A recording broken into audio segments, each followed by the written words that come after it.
Szép napot, szép reggelt, szép estét kívánok mindenkinek. Ez a érdekes bemutatkozás azért állt elő, mert eddig ugye megszokhattuk, hogy az Aranykapu esték valóban kedd esténként, minden második kedden jelentkezik.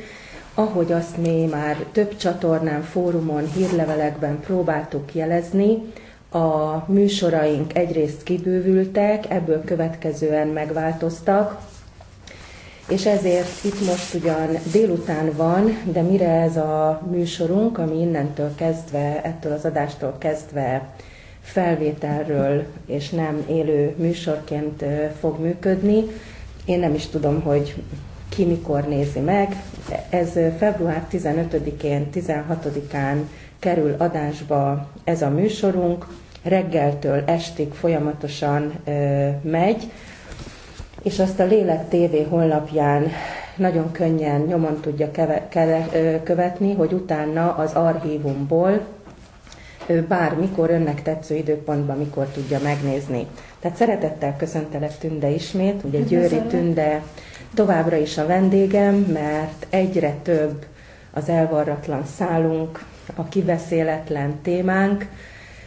A mai Aranykapu műsorunkban a kristályvilágról szeretnénk beszélni, és egész konkrétan olyan apropóból, hogy a másik műsor, amelyik átveszi majd minden második kedd este élő adásként ennek az Aranykapu műsornak a helyét, az a Kristályvilág című műsorunk lesz.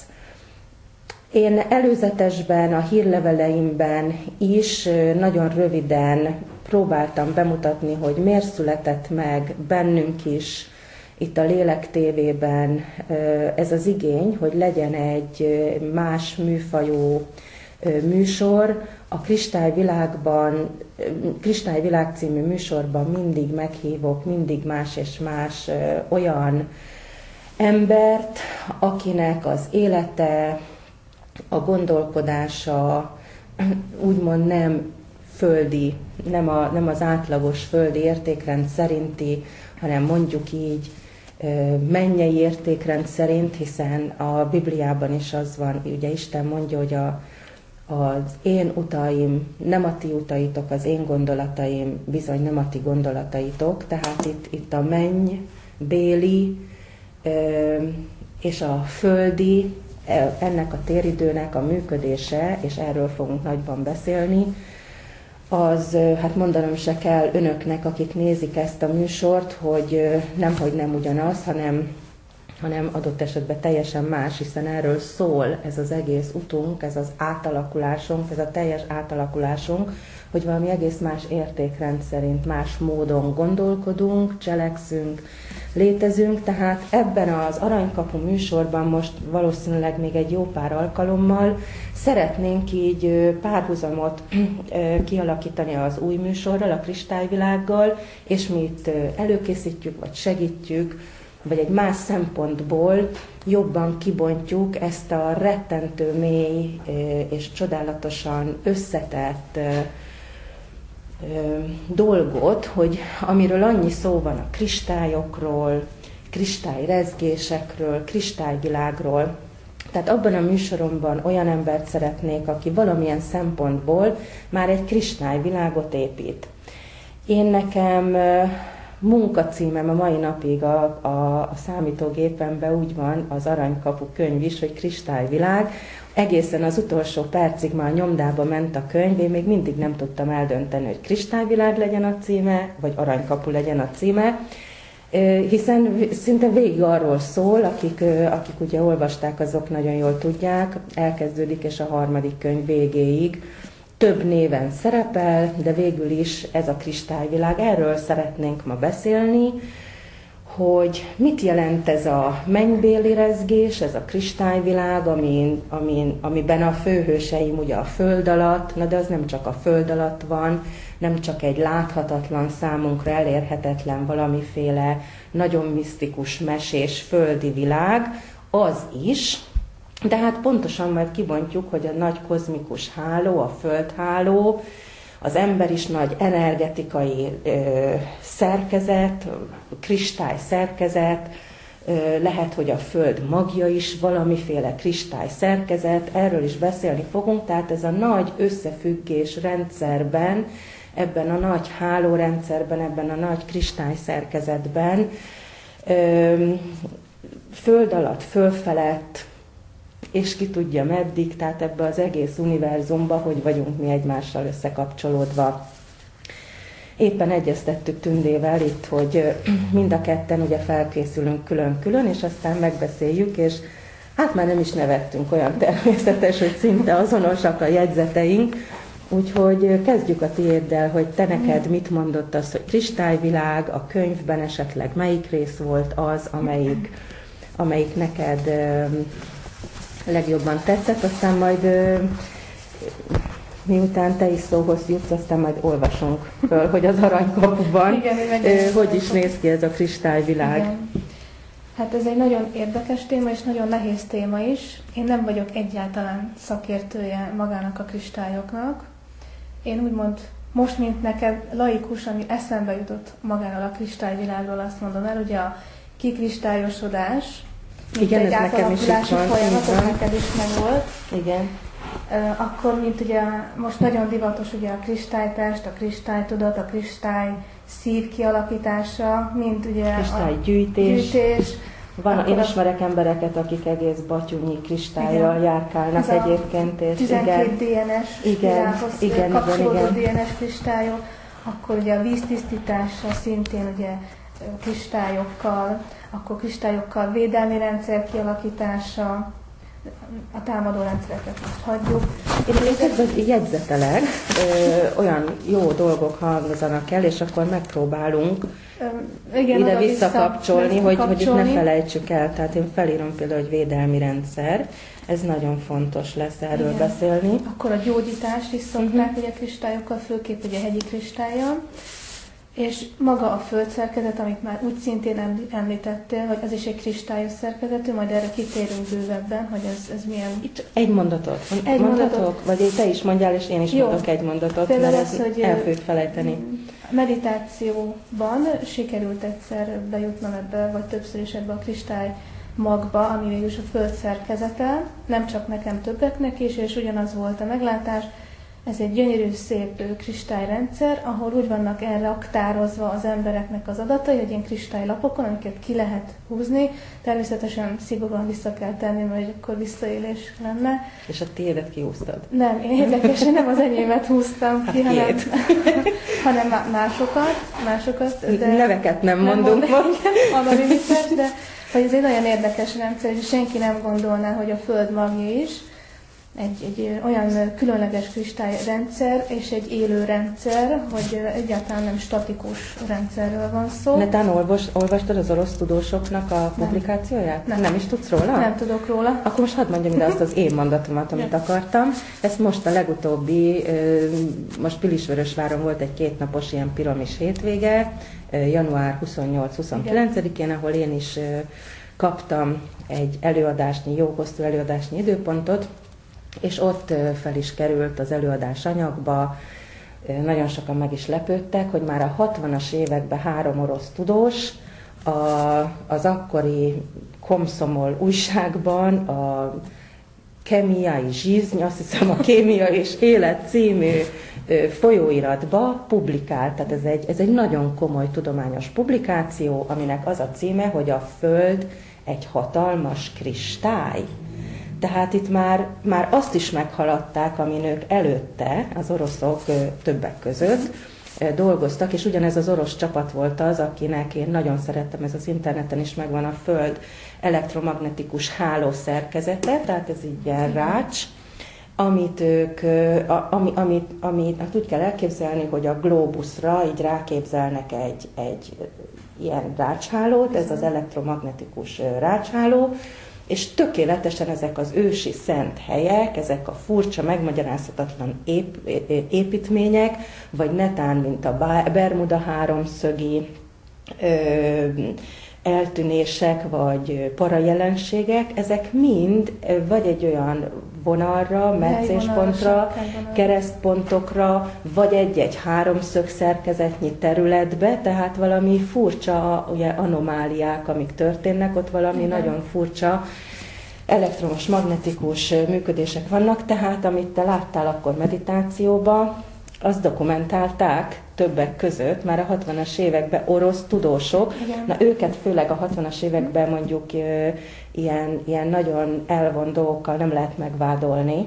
Tehát ez egy nagyon kemény, nagyon komoly kutatási eredmény. Igen. Akkor viszont föltehetjük a kérdést, hogyha a kristály magszerkezetű a Föld, és ugye eleve kiépült már az új kristályháló a Föld körül, akkor ezeknek biztos ugye van egy összekapcsolódási, sőt, a lejvonalakon, meg a rózsavonalakon, sárkányvonalak, vagy szentgyörgyvonalak. Azért erről beszélj most két mondatot, légy szíves, csak gyorsan. Akkor... Lejvonal, rózsavonal, sárkányvonal, csak hogy azért tudjuk, hogy miről beszélünk. Amiről éppen te beszéltél az előbb, hogy olyan elektromágneses erővonalak, amelyek mentén a lejvonal az a legismertebb talán, ugye? Ezeket erővonalak, igen. Ahol ugye elektromágneses tér képződik, és ezt be lehet mérni. És akkor ennek több neve is van, ugye mindegyiknek más a kisugárzása, más az erőtere, egy kicsivel eltér, az a baj, hogy én nem értek hozzá, csak azt tudom, hogy eltérnek ezek az erőterek, és akkor ezekkel különböztetik meg, hogy Szentgyörgy vagy Hartmann háló,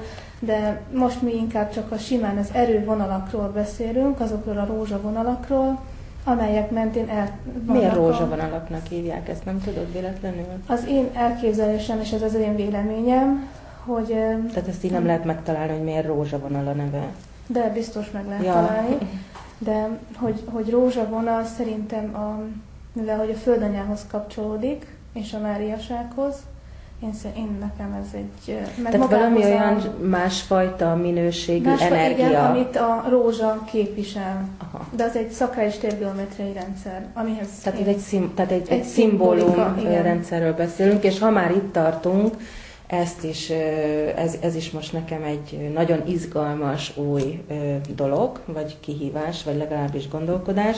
Ugye mi a szimbólumokat általában 2 dimenzióban látjuk, használjuk is még. Holott azok térben vannak, térben forgó, működő szerkezetek, tehát minden egyes szimbólum egy térgenerátor. Energetikailag rendezi a teret. Úgyhogy... Igen. A másik nevük pedig ugye a sárkányvonalak, ahol is köthető, hogy ezek a lejvonalak egyszer rózsavonalak, ha viszont keleten nézzük, akkor sárkányvonalaknak. Viszont a sárkány, mint egy erőteljes napszimbólum, mint egy napállat. Igen. Most a sárkány, mert azt külön több műsor lehetne, a kígyó és sárkány. Hát ezekről a szimbólumokra föl lehet építeni egy nap vonulatot, úgymond egy napvonulatot, hogy mint egy... hierarchikus rendszert, ami letükröződik a Földre is, szóval ez megint csak és ugye egy nap uralkodói rendszert, vagy nem is tudom. Tehát egy kozmikus rendszer. Energia terelő, vagy ahol ki tudtak mutatni, tudtak érzékelni műszerrel, műszer nélkül, különböző nem tudom, szempontok szerint csoportosítható erő vagy energiavonalakról beszélünk most, amiket aztán kozmikus szimbólumrendszerekhez a minőségi működésük alapján kötötték. Igen, megalitikus építészettel. Igen. És, megalitikus építészet. Akkor szólj, hogy mikor lehetne felolvasni, ez pont egy megalitikus építészet az Aranykapuból. Kezdjünk hozzá, mert akkor még ezt el tudnánk vinni teljesen más irányba. Mi nem. Ez ránk abszolút nem jellemző, hogy elvisszük még ezer irányba. Sajnos a mai napon kölcsön vették innen a stúdióból a könyveket, amiből felszoktunk olvasni, ezért egy kis papírkáról, de az Aranykapu könyvből olvasok most föl, aki szokás szerint, mint eddig is esetleg követi és szereti otthon a saját könyvéből olvasni. Ez, ha jól emlékszem, akkor a 328. oldalon van a könyvformátumban, vagy a 328, vagy a 304-en a Kristályvilág című részben, ahol Killa és Nergál ugye elkezdték már építeni, kataklizma előtt egy nagyon furcsa építkezést olvashatunk. És ezt az építkezést, ugye bekövetkezett a kataklizma, most már mi utólag egy másik korból látjuk, hogy mehetett akkoriban, Nergál hogyan építkezhetett. És akkor ezt is megbeszélhetjük, hogy milyen furcsa építési technológiák voltak. Az építkezés gyorsan haladt. Hűséges titántársa és barátja, a kozmosz nagy építőmestere vezette az építkezést, akit a világ Imhotepként ismer majd. Imhotep fogja segíteni az új fejedelmek szent építkezéseit is, akiket Nergál az új világba küldendő 24 csoport vezetéséhez jelöl ki. Kitűzték a hatalmas, több száz négyzetkilométeres terep központi pontjait. A felszíni munka előtt kellett a barlangrendszert létrehozniuk. A föld alatti birodalom központjait föld alatti utak kötik majd össze. Bizonyos pontokról függőlegesen a földfelszínre kivezető járatokat nyitottak. Minden formát, alakzatot és arányt a szent geometria alapján határoztak meg az energia működés szerint. Minden kitűzött pontot arannyal fedtek be, amiken különböző épületek épülnek majd. Csillagászati megfigyelőhelyek, a szenténekek helyei, a fény terelésének helyei, az energia aktiválás és deaktiválás helyei, illetve meditációs és pihenőhelyek. De ez részben majd az utókor feladata lesz.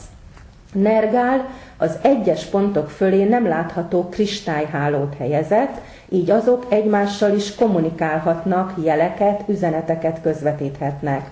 A hálókból a beavatottak leszedhetik az információt, amik segítik őket az emberek nevelésében. Nergálék így tartják majd velük a kapcsolatot. Az épületek óriási kőtábláit a földön készítették el, bizonyos pontjaira mágneseket és különböző fémeket ültettek, majd hangrezonanciával emelték a magasba. Nagy erejű mágnesességgel és fénnyel irányították az illesztési munkákat. Csak néhány nélkülözhetetlen épületet emelnek, hisz a várható katasztrófa majdnem mindent maga alá temet majd, és a föld alatti világ kivételével minden el fog pusztulni. A kristálykönyvtár a két templom között épp félúton épült, amelyekkel alabástromszerű anyagból készült folyosók kötötték össze. A nap és hold templom nevükhöz illően a két legfontosabb égitestet szimbolizálta. Nergál egy asztrológiai konstelláció szerint tűzte ki a kristálytermet körülvevő épületek helyét, mégpedig az első menekülő csoport napja alapján a decemberi téli napfordulóra kiszámítva. A komplexum a szent geometria alapján megszerkesztett fénycsakana erőterében saját kis mikrokozmoszt alkotva közvetíti, tereli és alakítja az energiákat, működteti nem csak a központi kristálytermet, hanem valamennyi épületet. Ez még hosszan megy, próbáltam itt nagyjából a lényeget kihozni, és hát azt így elárulom, aki esetleg azt gondolná, hogy én is itt szakembere vagyok ennek a mágnesesének, én ezt láttam. Tehát erről is szeretnék majd egyszer beszélni, hogy jönnek ezek az információk, hogy jöttek mondjuk ezekhez a könyvekhez ezek a látások. Nagyon sok mindent félve írtam le, és mondtam, hogy én ennek utána kell, hogy nézzek, mert azért teljesen nem szeretném magam kinevettetni, de hát akkor én még, amikor leírtam, nem is tudtam az oroszoknak erről a publikációjáról. Tehát ahogy neked a meditációba, úgy nekem fogalmam se volt, hogy most mennyire vad, amit leírok, de ezt így megmutatták. Na most mielőtt tovább, csak tényleg annyit, hogy ez is az előadásaim anyagában van, és erről is beszélnem kell folyamatosan, kérnek is, hogy például Tivanakunál, aki szokott járni előadásra, az tudja, hogy ez a mániám, Tivanaku, az a nagyon ősi város, ma is kézzelfogható, most Bolíviában, jelenlegi Bolíviában van ugye a politikai határok miatt a Titicaca tó partján, 4000 méter magas fennsíkon, oda lehet menni, meg lehet fogni, és kérem szépen nem tudják megmagyarázni, hogy ez melyik korból maradt ránk. Építészek különböző szakterületekről mennek oda kutatni, hogy lehetett anyagában, megmunkálásában, struktúrában, szerkezetében ezt felépíteni. Nekem is nagyon összetett, hogy miért terelnek arra felé, hogy most utána kellett, hogy nézzek, hogy Tibetben például a 30-as években egy svéd tudós, de abszolút tudós, dr. Jár, aki Tibetbe látogatott, tudományos akadémiáknak készített publikációt, természetesen nagyon védett, szűk területen lehet csak hozzáférni ez a publikációhoz, nem engedték nyilvánossá, ahol megmutatták neki, előadásokon szoktam mutatni, hogy milyen hangszerekkel, a hangszerek egymáshoz képest hogy voltak letéve, azok milyen anyagszerkezetűek voltak, és több száz szerzetes, ha jól tudom, 18 különböző hangszer volt, az óriási fémdobok, fúvós hangszerek, stb. És az emberi hanggal 5 perc után keletkezett olyan erős vibráció, hogy hatalmas nagy kőtömbök felemelkedtek, és utána, tehát nem egyrészt emelni tudják, másrészt úsztatni a levegőben. Tehát az egyik amerikai science, tehát tudományos múzeumban, most ez nem tudom, hogy a Smithsonian, vagy a New Yorkban egy másik múzeum, tudományos múzeum, most kiállították picibe, hogy olyan vibrációs teret készítettek, amiben különböző nagyon nehéz, pici, de nagyon nehéz dolgok ott lebegnek a levegőbe. Tehát ez tény. És nekem a mesterem is mondták, hogy mindig mondjam, hogy Tiwanakuba is így építkeztek, és ugye ez az egész Tiwanaku a könyvemben ott van alul a kristálykönyvtár, tehát ez egy nagyon központi, energetikai tér, és azt is meg szoktam mutatni a Csakana alapzatot, sajnos most nincs is rajtam, de... Világkeresztet képzeljenek el, így van, tehát az a dél keresztje egy ilyen, olyan, mint egy lépcsős piramis tükrözve, és több ezer kilométer Peru, Bolíviától Peru nagy részén keresztül azok az ősi szent helyek, egy hatalmas nagy Csakana, ami a szent geometria alapján van fölépítve, vagy fölszerkesztve, ezek az ősi helyek egy nagy Csakana bizonyos pontjain vannak. És akkor az, hogy mint szimbólum, térgenerátor, energiaösvények vannak, tehát az Inka úton is, az Inka ösvényen annak idején nem lehetett úgy, mint ma a turisták össze-vissza, hogy 2 napig ér rá, 3 napig ér rá, ott bóklászanak, míg megérkeznek a központba, a Machu Picchuhoz. Ez meghatározott volt, hogy honnan indulnak el, melyik ponton mennyi időt vannak, melyik energiaponton meditálsz, milyen meditációt, mert hogy a kígyó energia, ami kundalini, a puma energia, ami egy egész más rezgés, és egy egész más életfeladatot jelent, képesség, aktivizálást jelent, hogy a végén ugye a kondor lehess, föllepülhess az Istenhez. Tehát ez volt a beavatási út ezeken a szent energia ösvényeken. Na hát ez nagyjából ez a legegyszerűbb, és tényleg most a legegyszerűbb energiaépítészetről beszéltünk, mert ennél aztán vannak még érdekesebbek is. Hát ez sem egy egyszerű dolog. Ami most megkérdeznek, hogy ezek hogyan működnek, vagy milyen szisztémával, én biztos, hogy... És ehhez képest ma hogy építkezünk össze-vissza, ugye? Itt ne is beszéljünk, hogy itt kis kisajátított telkek össze... Tehát a térrendezésnek semmi, márpedig az építészetnek az egész város, hogy milyen volt egy város, mind annak az egész életünkre olyan hihetetlen, meghatározó befolyása van.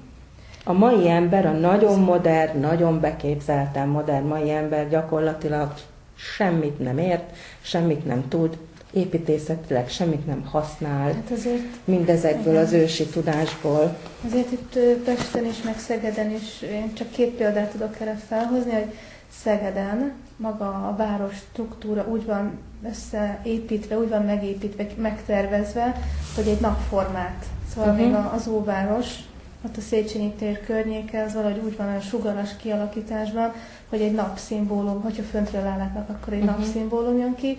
A másik az itt Pesten nagyon érdekes az Andrássy útunk, ami nekem Mexikóra emlékeztetett, Miért? Mondjuk Hát, hogy egy hatalmas nagy bevezető út, paloták, ugye egyébként ez a sorban. Párizs, tehát Igen. nagyon sok nagyvárosban megtalálható ez a egy fajta városépítészet. csillagrendszer ki van alakítva, és ott meg a Hősök tere.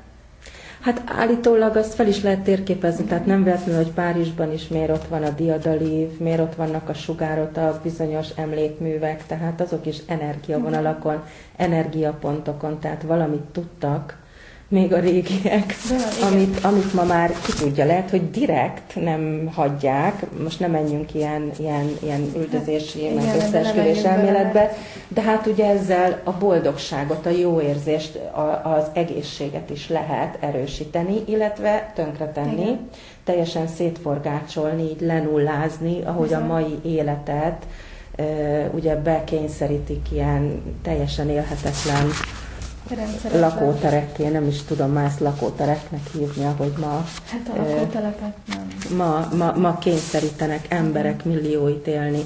Na, kanyarodjunk vissza akkor a kristályvilághoz, hogy van-e még esetleg építészetileg, amit szeretnél hozzáfűzni, vagy pedig átmehetünk a lelki, tehát a másikokra, hogy mit jelent kristályszerűen működni, vagy gondolkodni? Nem menjünk annyira bele, mert tudnánk róla beszélgetni, de már nagyon sokféle ősépítészet van, amikor még a finom anyagból, még ami folyékony állapotban van, szellemi térben úgy lehozzák, és azokat fogják abba a térbe, ami utána kialak ezek a sokszögű, kicsit domborműves nagy kövek, amiket így folyékonyan lehoznak, amiket te is mondtál. Mi az, hogy lehoznak? Ezt magyarázd meg, légy szíves, hát hogy mire gondolsz. Nagyon értem még ezt a technikát, csak hogy ezt tényleg én sem értem, hogy lehet úgy, hogy szellemi térből, még amikor az anyag nem szilárdul meg, hanem valahogy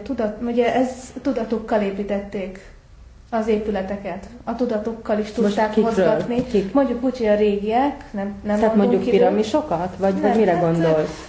A régi épületeket Dél-Amerikában, például a Machu Picchun is lehet látni olyan épületeket, olyan nagy köveket, amik lehet látni, hogy domború, kifelé domború. Hát olyan követ nem nagyon találtak sehol, amilyen domború. Azt most vagy öntötték, ugye porított betonból, gyógynövénykeverékekből, meg ahogy Imhotep is leírja, de van egy másik, egy ősi megoldás, ahol nem porított betont használtak, hanem így lehívták valahogy az anyagot a tudatuk által, hiszen akkor még ők képesek voltak ezekre az építészeti technikákra, és úgy hozták létre ezeket az épületeket. El nem tudom képzelni, hogy ez hogyan létezhetett. Nem baj, te majd rámeditálsz, és orosz tudósok meg majd publikálják ugyanúgy, mint a földkristály szerkezetét. Itt azért még ide kívánkozik talán az épített kristályvilág, vagy ez az energetikai építészet, energiaépítészet, ahogy én nevezem. Ugye a piramisok, azt mindenképpen nem hagyhatjuk ki, hogy legalább megemlítsük, hogy ezek is, hát a mai napig nem nagyon tudják. Hát amit a hagyományos történelem róluk ír, arról most ne is beszéljünk, tehát hogy temetkezési, stb. Tehát kár a szót vesztegetni, hiszen nem azok, hanem nagyon-nagyon különlegesen erős energetikai pontokon állnak. Na most én egy olyat fogok mondani, amit egyelőre így kell, hogy mondjak, mindenki azt kezd vele, amit tud, amit akar. Ez az én üzenetem, a égiek, régiek, akik tanítanak, és akiktől kaptam a 3 könyvhöz is az információt, meg az előadáshoz, ők kértek meg, hogy most már fűzzem bele mindig az előadásaim anyagába. Hát ugye kezdtünk a belső földdel is foglalkozni, én is végig foglalkozom a belső földdel, hogy ezek a piramisok, a különleges piramisok, mert nagyon sokféle piramis van, azok, amikkel aztán végképp nem tudunk mit kezdeni, mert nem tudjuk, hogy kik, mikor és hogyan építették, tehát pusztán ez a 3 adat hiányos, de ott vannak. Igen. Ezek a belső földhöz tartozó építmények. Tehát ki jobban, igen. Olyan nagyon jobban még igen. Ma nem tudom kifejteni, de ígéretet kaptam, hogy fognak erről tanítani. Tehát nem földfelszíni civilizáció építette, hanem a föld alatti. Így van, tehát a nagy paradigmaváltás, ugye azt tudjuk, hogy most minden tudományban, ezt csak meg kell nézni, akkor is, ha a Kossuth Rádió ezt nem mondja be, aki egy kicsit kutatja a nemzetközi szakpublikációkat, tehát akár biológiában, biofizikában, kémiában, stb. Matematikában, az nagyon jól tudja, hogy bizony kezd teljesen összeomlani az eddigi, hát minden tudományunk gyakorlatilag a statikus világra, világképre volt építve, hát a Newton fizika az már bedőlt, tehát az ugye a kvantumfizikával úgy 50-60 éve már így kikerült. Így. Már régen. Igen, na de ez így szépen, hát a matematika is teljesen, hát nekem van egy barátnőm például, ő most a 9-es számrendszert egy az egyben megkapta, most rendezzük könyvformába, elképesztő tanítást kap, ő matematikus végzettségű, zseni, tehát nem véletlenül, tehát örültem, hogy ezt nem én kaptam mondjuk a 9-es számrendszer, neki ez úgy történt, hogy ő megkapta módosult tudatállapotba, és napközben ő, mint matematikus, meteorológus, megtanulta ezt a számrendszert, és sikítozik örömébe, tehát valami olyan zseniális, úgyhogy neki most ezt majd meg kell tanítani, tehát jön minden tudományákba szépen a paradigmaváltás, és én is kaptam ennek egy szeletjét, amit történelemnek, vagy az emberiség származásának, ugye a kettőt nem lehet külön választani, a történelem az nem független az emberiségtől, ez nem egy száraz tudomány, hogy ott egy olyan paradigmaváltásra van szükség, amit ha nem lépünk meg, totyoroghatunk, bármit csináltunk, nem fogunk semmit megérteni. Tehát ugye most már a rugalmasak és az úgynevezett alternatív gondolkodók már mernek időben messze visszamenni, hogy bizony nem 6000 év, 15 000 év, nem is 15 000, 50 000, 90 000, ugye az ikai köveknél most egy régés csoport, aki kimerte mondani, lemerte írni, hogy 90 000 évesek az ikai kövek. Bob Gábor barátom, ő nem elégedett ezzel, mert ő azt mondja, hogy az jóval régebbi. Mondtam, nem baj, a 90 000 év az tök jó arra, hogy boruljon minden. Tehát én részemről már azzal is boldog vagyok, magyarul dől be minden, de még mindig időben és térben mozgunk. Tehát ezt mondták, hogy vannak civilizációk, amiket nem a múltban, tehát hogy már mennél messzebb megyünk, vissza kell keresni, hanem térben, de már nem is tudjuk, hogy az tére valójában mennyire a mi térfogalmunkba tartozik, az a másik sík, tehát és itt a belső föld. Mert a belső földet is nagyon kezdik ilyen nagyon materiális módon megközelíteni, hogy ott miből vannak építve dolgok, ami van. Na de az energiaépítészet az pont azt jelenti, hogyha mondjuk a szent geometria, mondjuk az arányok alapján, ugye, mondjuk az aranymetszés alapján, és a piramisoknak is kötelező piramis szögek vannak, piramis arányok, piramis szögek. Tehát úgy építek föl egy testet, akkor az, ha nincs anyag, csak akár kitűzött pontok, vagy az sem valamilyen energiaterelő szimbólumok, az tökéletesen ugyanazt csinálja. Tehát az anyagtól el kell vonatkoztatnunk lassan anyag nélküli, az energiaépítészet az anyag nélküli, tehát a belső földben is akár tárgyak számunkra nem biztos, hogy láthatók, de azért működnek, azért, hogy ne a mi hullámhosszunkon nem látjuk, lények is élnek, tehát amikor azt mondjuk, hogy belső föld, annak lehet, hogy egy része kézzelfogható térbeli építészet, lehet, hogy nem. Na, szó mi szó, tehát az volt az üzenet, hogy ezeknek a fontos piramisoknak jó része nem földfelszíni civilizációban keresendő, tehát hiába fogjuk kérdezni, hogy mikor épült a gízai piramis, ő szerintük ezt mi nem fogjuk megtalálni földfelszíni civilizációs történelembe, mert a belső földnek egy földfelszínen található részei, és ugye mindig szoktam mondani, hogy ez mindenre igaz, hogy ami látható, nem az a nagy izgalom, hanem ami láthatatlan. Ezt ugye tudjuk, igen. Keleti kultúrákban nő bokája. Tehát az, ami igen. Éppen kilibben, tehát mindig az az izgalmas, amit fátyol borít, ami föld alatt van, tehát a piramisoknál is a nagy izgalom bizony lefelé van, és mindenki tudja, hogy a piramis az lefelé ugyanúgy folytatódik, fölfelé pedig tereli az energiát. Tehát azok egy másik, egészen másik általunk valamilyen okból nem ismert, vagy nem elismert világ működési részét képezik azok a piramisok. Na, igen. És akkor most átadnám neked a szót, hogy kezdjünk gondolkodni a kristályszerű emberről, a kristályszerű működésről. Felírtál, mondtad nekem, és az olyan szép, én is felírtam, hogy a kikristályosodás egy embernél. Tehát most itt egy emberi minőségről szeretnénk beszélni. Hogy milyen emberek élhetnek ebbe a kristályvilágban, ami már mennyei rezgésű, más frekvencián van.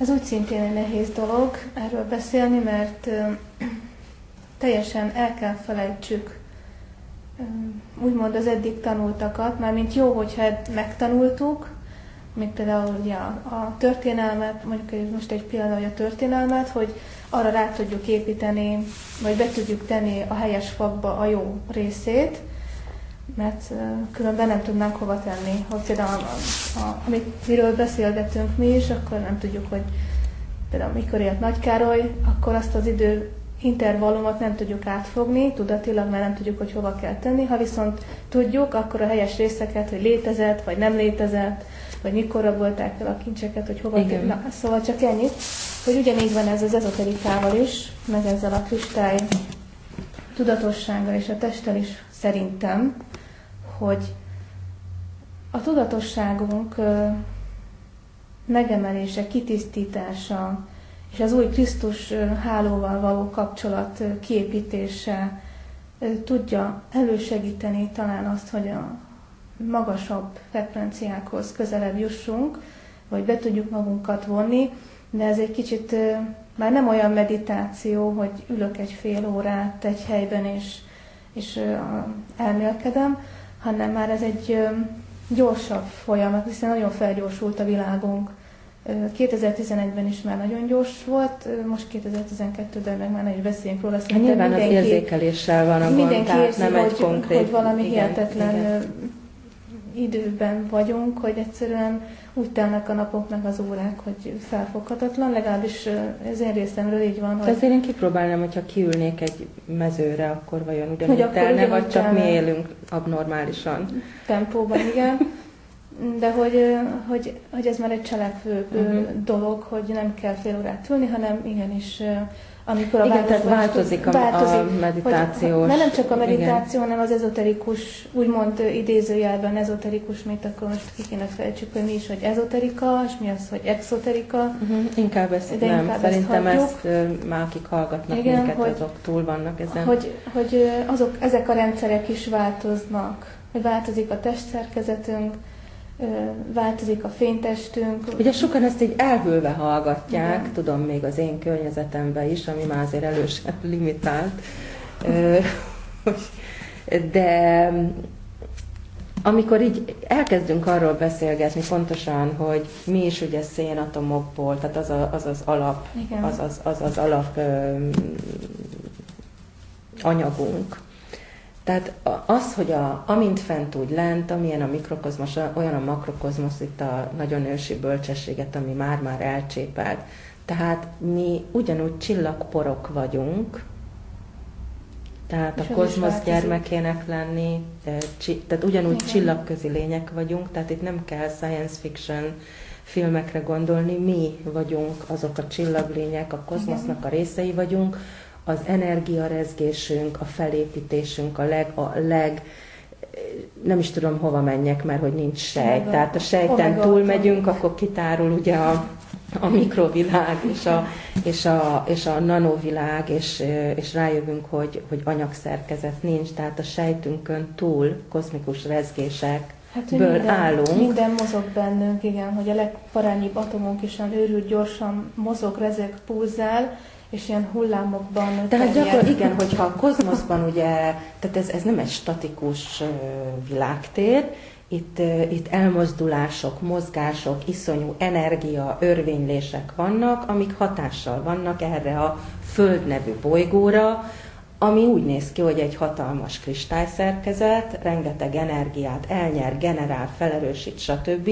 Tehát nagyon nem mindegy, hogy mi testileg, lelkileg, tudatilag képesek vagyunk-e rezonálni, vagy kioltódunk, vagy úgymond elégünk a nagy feszültség miatt. Tehát ez nem mindegy, ahhoz anyag szerkezetünkben is meg kell erősödnünk ennek a nagy kozmikus mozgással, hogy harmóniában tudjunk lenni. Na és akkor mi lehet ez a megerősödés, ugye testileg, lelkileg, szellemileg, hogy kristálylények legyünk. Mert mondjuk ki, ugye erről beszélgettünk adás előtt, és ez is egy nagyon fontos dolog, hogy én azt látom, hogy nekem is nagyon sokáig ez probléma volt évekkel ezelőtt, hogy viszonyuljak a kristályokhoz, ehhez a kristályőrülethez, jó és rossz értelemben mindenféle módon, hogy mit gondoljak erről.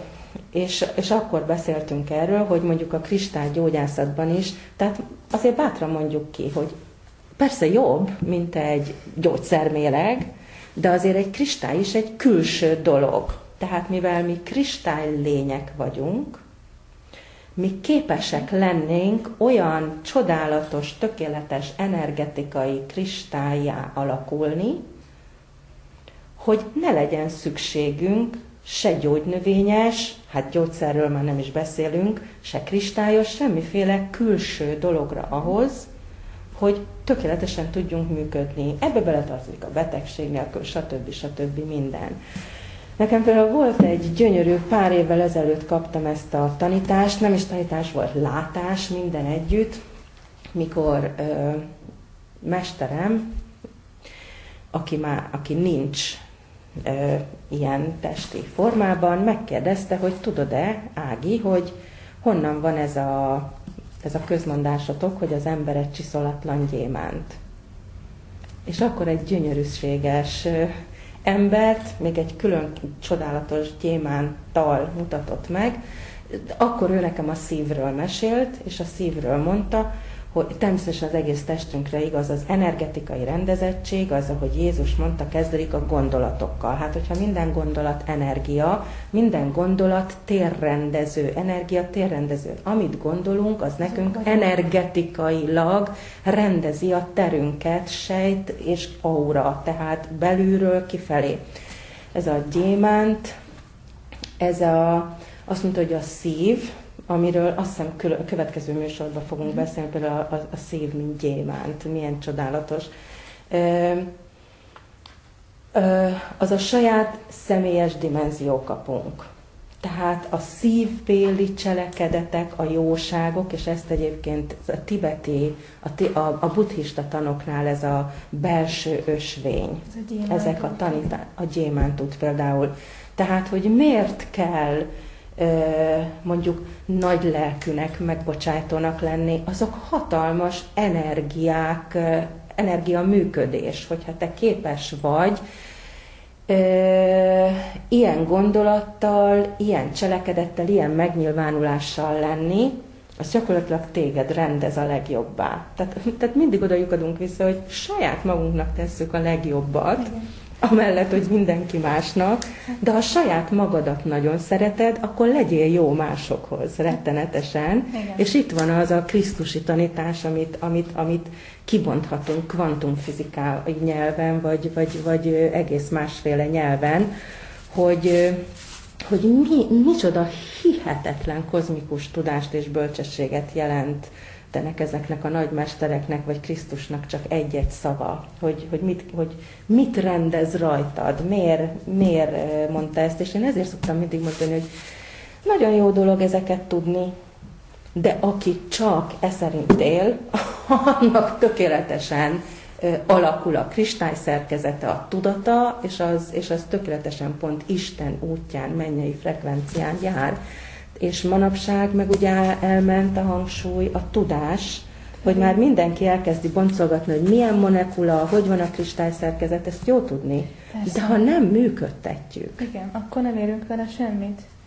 És nekem sokáig az is nagyon kérdés volt, nem tudom, te hogy vagy vele, ez a védelem. Mindenki mondta, hogy és van védelmed? Én meg így ültem, mint egy kuka, és akkor mondtam, hogy nekem valami idegen volt, hogy ilyen köröket, meg nem tudom miket képzeljek magam alá föl, és stb. na mindegy, nem akarok ebbe belebonyolódni, nekem én ezt nem értettem, és magamba se értettem, és hát kérdeztem a mesteremet, hogy most hogy van ez az egész védelem. És akkor ő megkérdezte, hogy te tényleg úgy gondolod, hogy külső védelem kéne? Tehát mióta indulunk, mióta tesszük a biztonságunkat kívülre? Belülről kell, tehát hogyha belül ott van az a gyémánt, az a kristály, amit te vagy. Bizony. Annak a kisugárzása, ha akarjuk, lebonthatjuk, hogy az milyen gyönyörű energiateret, védelmet csinál. Tehát nem kívülre kell eszkábálnunk, az a szétpukkad, az a könnyű út, az igazi átváltozás, a nagy misztérium, és itt majd ugye beszélhetünk a nagatudásról, a kígyótudásról, ami a DNS átalakulás, a dupla helix, sárkány energiavonal, tehát már egy előrevetítve, hogy mibe fogunk elveszni következő alkalmakkor. Tehát ez az a nagy misztérium, a hatalmas nagy átalakulás, és akkor nincs szükségem semmiféle külső gyógyszerrel, legyen az kristály, nincs szükségem külső védelemre, mert mi úgy vagyunk megteremtve, hogy a legtökéletesebben működjünk. Ámen. Ámen. Ámen. Igen, ez tényleg így van, hogy ha az ember összhangban van önmagával, ismeri önmagát. Ami megint rezgés, igen. Ugye az összhang. Igen. Most itt beszélhetnénk a zenétől kezdve minden. Igen, ha éli a szeretetet és a bölcs szeretetet, nem a majom szeretetet, hanem a bölcs szeretetet, amiről Jézus is beszélt. És tényleg egy jó ember, hiszen én is ismerek én nagyon sok olyan idős nénit, akik igazi, mondjuk úgy, hogy igazi maglelkületűek, az a gyönyörűségesen szép örök életében dolgozott, és mindig minden egyes pillanatában nem volt ingerült, vagy nem volt feszült, pedig tényleg halálra dolgozta magát, mindenkihez kedves volt, és jó szívű, és segített mindenkin úgy, ahogy éppen tudott, és megélte a világot úgy, amilyen, abban a kis területen, ahol éppen mondjuk földet művelt, vagy éppen a városban felnevelt X gyereket, és azt mondtam, hogy édes Istenem, hát... Miről beszélünk? Igen. Vagy? Mert gyönyörű élete volt. Nem tud ilyen dolgokról, de nem is ez a lényeg, hiszen Viszont jól működteti. Viszont jól működteti, mert igazán jó ember volt, és akkor kitérhetnénk úgy szintén a nyelvünkbe, hogy miért pont ezeket a kifejezéseket, vagy szavakat használjuk egyes emberekre, akik ugye jók, vagy édesek, vagy tényleg aranylelkük van, vagy ugye vagy aranyszívük. Add ide, légy szíves a könyvet, hát ugye itt van egy arany karkötő, ugye benne, igen. Legyünk aranyosak. A honlapon is írtam, hogy ha még nem vagy arany, aranyos azért már lehetsz. Igen. Tehát, hogy a magyar nyelvben is ez az aranyos, noha az ma már ilyen negédes lett, de erről szó sincs, nem hiszen az aranyasszonyok... milyen minőséget, ugye azt az arany minősége... képviseli, igen. Az milyen kikristályosodás? Hát az azért egy valami hasonló folyamat is egyébként. Amikor kiéget minket, a salakot, kiégeti Isten az emberből. Na ez a probléma, én úgy látom, hogy valahogy a mai ember az ahhoz van hozzászokva, hogy tudom megúszni, tehát így mit tudom én így. Igen, tehát valahogy kihagyni ezt a macerát, hogy én itt átalakuljak teljesen, hanem valami állandóan trükköket, engem rengetegen kérdeznek, és látom, hogy nem örülnek a válaszaimnak sokan, amikor mondják, hogy de hát mondjak már technikákat, hogy kezdtem el beszélni Istennel. És akkor elgondolkodom, hogy tényleg azt gondolják, hogy ide trükkel? Tehát itt most azt mondom, hogy így, vagy nem tudom, kopogtam 3-at, csettintettem 4-et, legyeztem 5-öt, vagy tehát milyen technikákat kellene, tehát az nem innen kéne, hogy kiinduljon?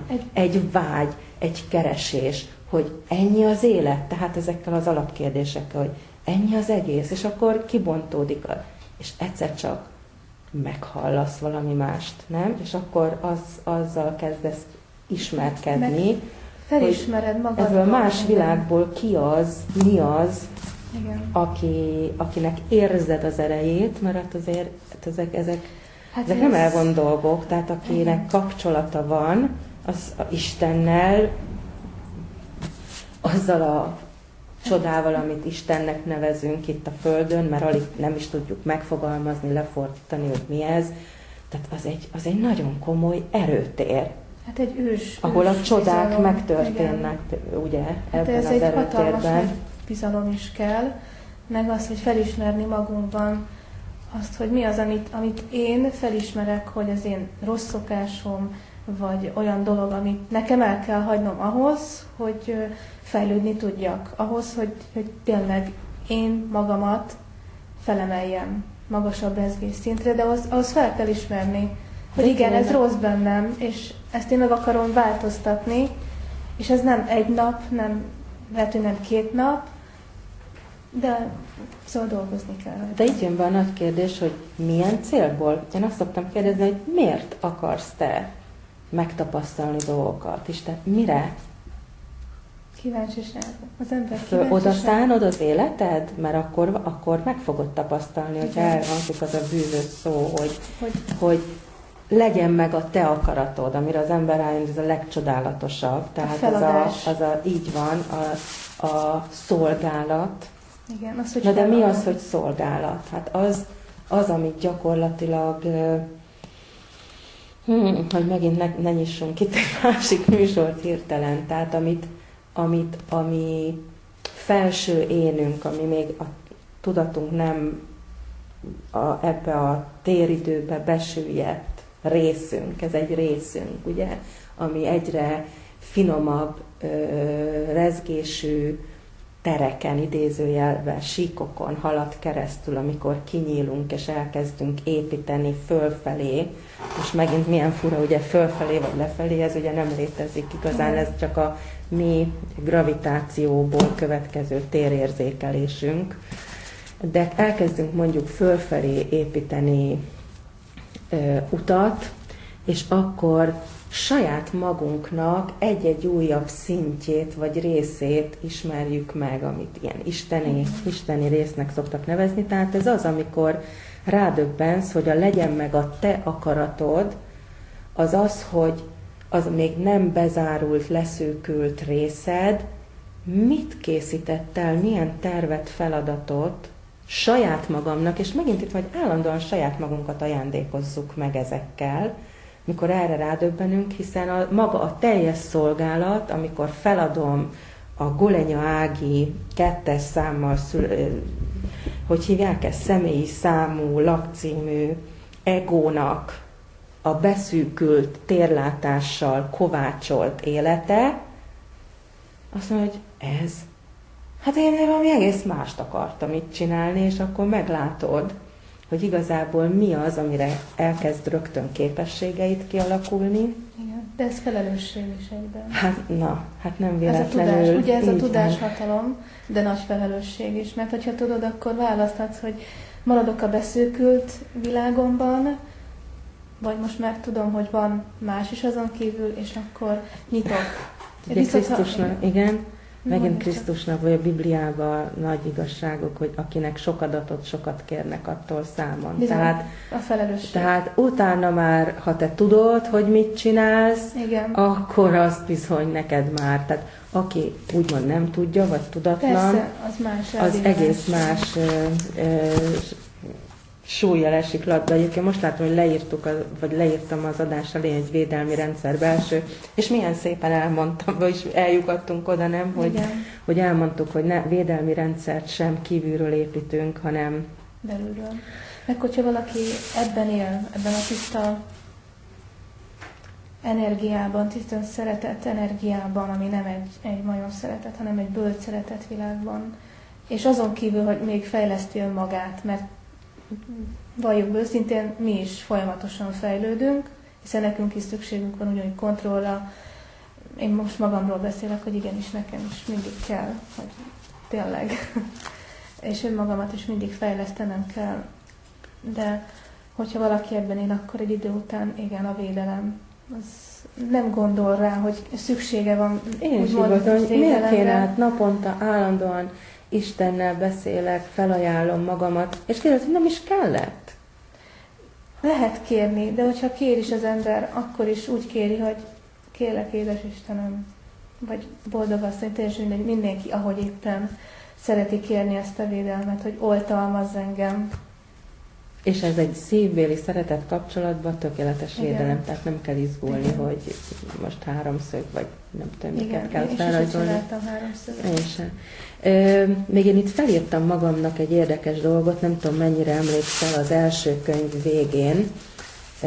Már gyakorlatilag majdnem leadtam, nyomdába kellett volna, hogy menjen a könyv, és ez az első alkalommal ráadásul nem magánkiadásban, egy rendes kiadón keresztül jelent meg, tehát ott nagyon komoly határidők voltak, de hát leadás előtt pár nappal feltettem azt a kérdést, ugye hamarabb kellett volna, Ágika későn ébredt, hogy megáldjátok-e, vagy hiányzik belőle valami? Hát hiányzott belőle valami, az Istengén. Akkor kaptam meg ezt a tanítást, úgyhogy ezt lóalálába bele kellett szerkeszteni.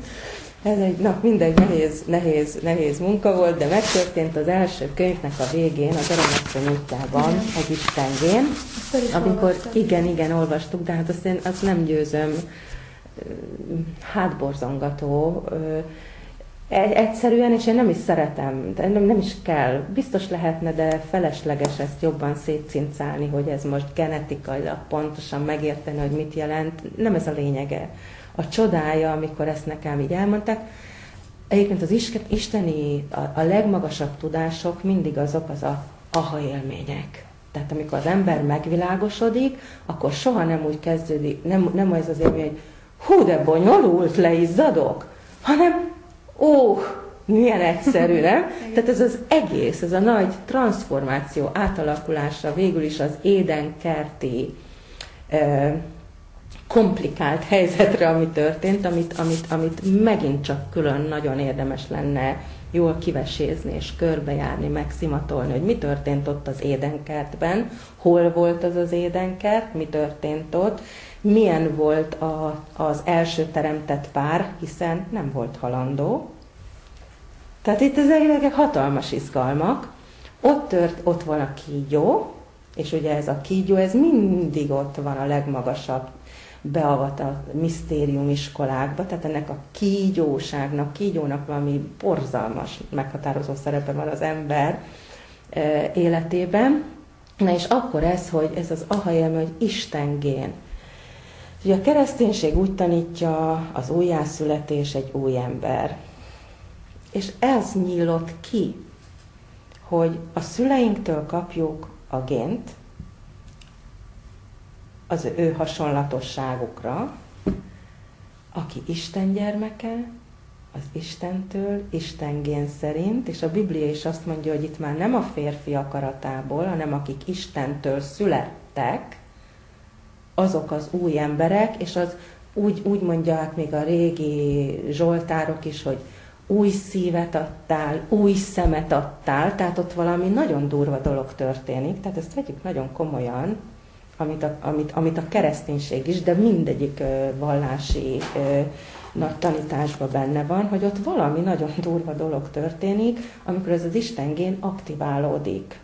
Akkor sejtszerkezetileg mindenhogy egy teljesen új ember születik. Nem tudom, hogy erről neked van esetleg személyes, megosztható élményed ilyenről? Mivel, hogy az Istengén így nem volt benne a könyved olvastáig a tudat, vagy a gondolati rendszeremben, de benne volt, mert az enyében is benne igen. Volt, csak mégse tud róla az ember, hogy így van benne. Most úgy tisztáznom kéne, hogy ugye most sokan ugye vannak ezzel a 12 DNS spirálra, ja, hogy ez nem nagyon kapcsolható össze. Vagy igenis, meg nem is. Hogy? Hát a DNS, hogy most képítjük magunknak ezt a 12 DNS spirált. Én erre gondoltam, hogy hát azért hogy nem ezzel kapcsolható össze a te istengén aktiválásod. Hát ezzel, csak másképp. Mondjuk így, hogy én ellenkezőképpen gondolom, mint hogy nekünk arra... Tehát én nagyjából mindent úgy gondolok, ezt nem kell elfogadni, nem kell szeretni, el kell gondolkodni, és mindenki eldönti, hogy neki ez mennyire érthető, elfogadható. Nekem ez természetesen a szent meggyőződésem, a tanítóim által és az élettapasztalatom által, hogy ez így jó, tehát nem lennék egészséges, hogyha olyat tanítanék, amivel nem vagyok 100%-ig, meg azon túl ugye meggyőződve, hogy megint rossz helyen van a fókusz. Itt nem azt kéne tanítani, hogy építsd ki magadnak. Én megmondom, nem kerülgetem a forró kását, idő után mindig kihozott belőlem, hogy megmondom. Igen, köszönöm. Tehát én ezt a könyvet így eldobtam messzire. Bocsánat. Tehát engem annyira felidegesített, amikor olyan mondatok voltak, hogy de vigyázz, mert hogyha nem így csinálod, és ugye itt imaginációs technikán, akkor mondom, akkor kinő a harmadik kezem? Vagy ha elrontok valamit, tehát tényleg nekem ezen kéne most itt reszketni, izgulni, hogy jól idézem-e föl, jól csinálom ezt a meditációs technikát, én belül azt mondom, ez így nem jó út.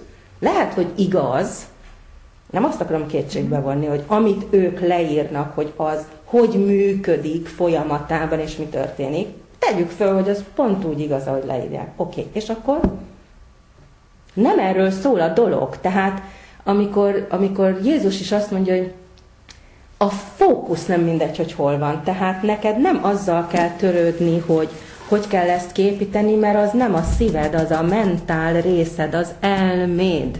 Gondolom. Az pedig külön műsorba tegyük egyszer bele, a mentál rész az poláris működés, agyműködés. A újjászületés és az Isten szerinti pedig a polármentes. Egység, holisztikus gondolkodás és működés. Tehát a szív az nem agyszerűen működik, az nem azon görcsöl, hogy hova kössem a harmadik szálat, lehet, csak felesleges, szeretetbe meg kell újulni, és kiépül annyi DNS szál pont oda, hova kell. Aztán, ha a Jóisten úgy akarja, meg te is úgy akarod, ezt megbeszélitek, és ő neked megtanítja, hajrá! Én nem akarom, hogy senki tudatlanul halljon meg, ne értsenek félre. Én nem a tudás ellen beszélek, én a sorrendről beszélek. A fókuszpontról. Hogy mi a fontos. Nem az a fontos, hogy kiépítsd, és akkor mit kezdesz a 12 spirálos DNS-sel, hogyha nem vagy Isten szolgálatában, ezt szoktam mondani. Ha meg ott vagy, akkor kiépíti neked. Annyira klasszul kibontódik az Istengén, tehát én ezt szerettem volna.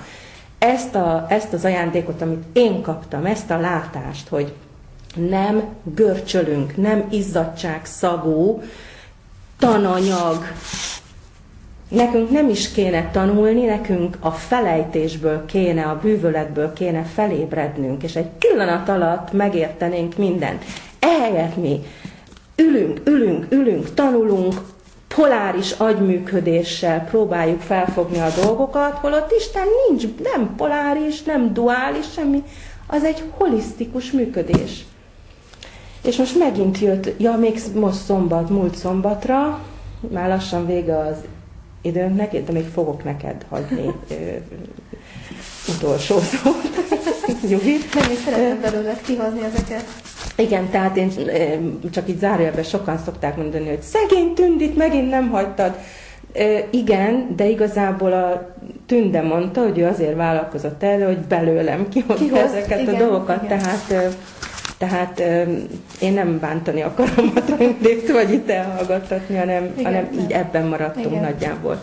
Ebben a felállásban, most lassan el fogom felejteni, hogy mi volt, tehát igen, szombaton, ez szombat reggel jött, amikor megkérdeztem, hogy megyek 2-től előadást tartani, van-e valami, és akkor mondták, egy nagyon érdekes dolog, nem igazán tudom, hogy az miért kellett akkor, hogy abban a formában elhangozzon, elmondom most, mert nagyon ide kínálkozik. Hát az úgy kezdődik, hogy meg fogják tanítani az új vagy a jó csakra rendszert, mert nekem azt mondták, hogy hát ez a hét, hát igen, oviban is tanítanak dolgokat, az igaz, csak egy kicsit kevés, tehát így az nem hét lesz az a hét, azt már eleve tudjuk, tehát ez nagyon elnagyolt, és a fizikai testnek a fő energiakapui, nem több. Még nem ismerjük az egymáshoz való viszonyát, tehát nagyon-nagyon sok minden nem tudunk a csakra rendszerről, vagy csokor rendszerről, vagy energiakapu működésekről.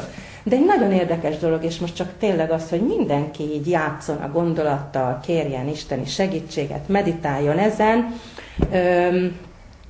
hogy az emberi test ott a teremtő csakránál alul válik ketté.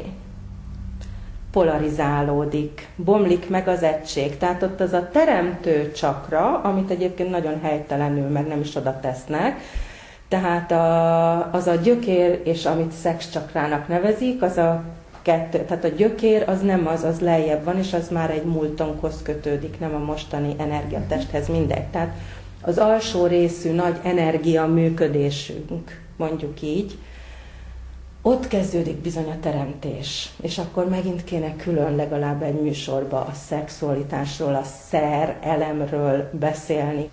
Ez az egységesített szerelemben összekötött energia megy föl, és akkor elkezdtek magyarázni az agyról, hogy ugye most mi jobb és bal agyféltekének a bűvöletében van a tudomány, de már lehet hallani olyan publikációkat, hogy hát bizony már fogják a fejüket, mert már rájöttek, hogy nem is úgy működik az agy, mert holografikus szerűen, tehát minden kis területéből az egész az rekonstruálható, és akkor mondták, hogy hát miért? Mert nagyon sok szintű fajta működése van még az emberi testnek is, energetikailag is, amíg te polárisan gondolkodsz, és akkor erről még egy külön műsor, hogy mit jelent a poláris világ, mit jelent a polarizálás. És amikor minden megváltozik, Istengén átalakulsz, újjászületsz, egyre jobban valami másképp egységben kezdesz létezni, egységben kezdesz gondolkodni, és szó szerint az egész tested energetikája más szintű, tehát nem magasabb szintű működésen az agy is, nem jobb és bal agyféltekésen, hanem holisztikusan, holografikusan kezd el működni. Köszönjük szépen a kedves nézőknek a figyelmét, viszontlátásra! Köszönjük szépen, találkozunk 2 hét múlva ismét.